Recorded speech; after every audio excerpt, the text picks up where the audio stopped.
قرآن مجید کا سورہ نمبر 87 سورہ اعلی۔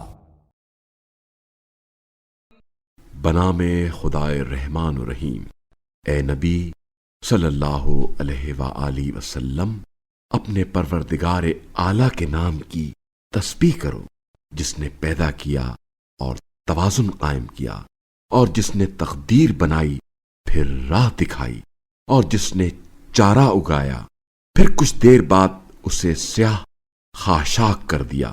عنقریب ہم آپ صلی اللہ علیہ وآلہ وسلم کو پڑھائیں گے، پھر آپ صلی اللہ علیہ وآلہ وسلم نہیں بھولیں گے، مگر جو اللہ چاہے وہ ظاہر اور پوشیدہ باتوں کو یقیناً جانتا ہے۔ اور ہم آپ صلی اللہ علیہ وآلہ وسلم کے لیے آسان طریقہ فراہم کریں گے، پس جہاں نصیحت مفید ہو نصیحت کرتے رہو۔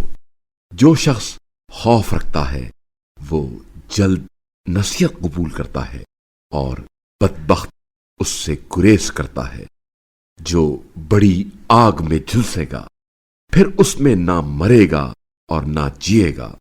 بتحقیق جس نے پاکیزگی اختیار کی وہ فلاح پا گیا، اور اپنے رب کا نام یاد کیا پھر نماز پڑھی، بلکہ تم تو دنیاوی زندگی کو ترجیح دیتے ہو، حالانکہ آخرت بہترین ہے اور بقا والی ہے۔